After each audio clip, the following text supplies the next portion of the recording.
আমি এই মুহূর্তে যেখানে দাঁড়িয়ে রয়েছি ব্রিগেড প্যারেড গ্রাউন্ডের ঠিক সামনে। আমার বাঁ দিকে ফোর্ট উইলিয়াম থেকে গাড়িগুলো, আমার ডান দিকে ভিক্টোরিয়ার দিকে যাচ্ছে।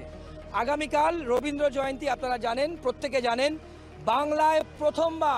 বাংলায় প্রথমবার বিজেপি সরকার ব্রিগেড প্যারেড গ্রাউন্ডে 25শে বৈশাখ রবীন্দ্র জয়ন্তীর দিন কিন্তু শপথ গ্রহণ করবেন মুখ্যমন্ত্রী, উপমুখ্যমন্ত্রী এবং কয়েকজন মন্ত্রী, যেমনটা এখনো পর্যন্ত জানা যাচ্ছে। এই রাস্তা কিন্তু আগামীকাল বন্ধ থাকবে সিকিউরিটির জন্য।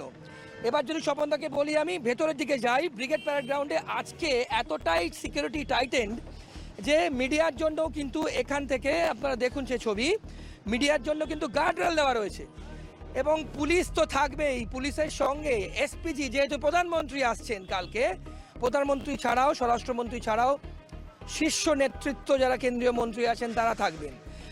আজকেই কিন্তু ইতিমধ্যেই শেষ মুহূর্তে কাজ চলছে। আপনারা যেরকমটা দেখতে পাচ্ছেন, বৃষ্টি হচ্ছে কলকাতায় মাঝে মাঝে, যার ফলে বেশ কিছু জায়গায় জল জমে আছে এবং সেই জল যাতে না থাকে, যারা আমন্ত্রিত আছেন তাদের যেন কোনো সমস্যা না হয় সেটার জন্য কিন্তু শেষ মুহূর্তের প্রস্তুতি চলছে।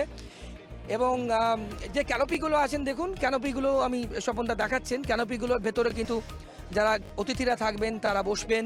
দুটো মঞ্চ করা হচ্ছে যেমনটা খবর পাওয়া যাচ্ছে, যেহেতু কাল রবীন্দ্র জয়ন্তী, এটি সাংস্কৃতিক মঞ্চ, পাশে কিন্তু মূল মঞ্চ যেখানে শপথ গ্রহণ অনুষ্ঠান হবে।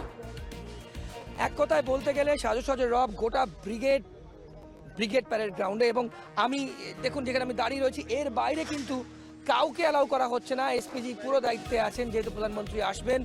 কালকে সকাল 10:25-এ দমদম এয়ারপোর্টে ল্যান্ড করার পর সড়ক পথে তিনি কিন্তু এখানে আসবেন যেমনটা খবর পাওয়া যাচ্ছে, এবং তারপর কিন্তু শপথ গ্রহণ হবে। ব্রিগেড প্যারেড গ্রাউন্ডে সম্ভবত প্রথমবার বাংলায় বিজেপি সরকার ক্ষমতায় আসার পর, মানে প্রথমবার ক্ষমতায় এসছে, এবং আগামীকাল রবীন্দ্র জয়ন্তীর দিনকেই কিন্তু ব্রিগেডে এই ঐতিহাসিক শপথ গ্রহণ অনুষ্ঠান বিজেপি সরকার মানুষের সামনে তুলে ধরবে। এতটাই নিরাপত্তা কিন্তু কড়াকড়ি থাকবে। ক্যামেরায় স্বপন রায়ের সঙ্গে শান্তনু, KTV বাংলা।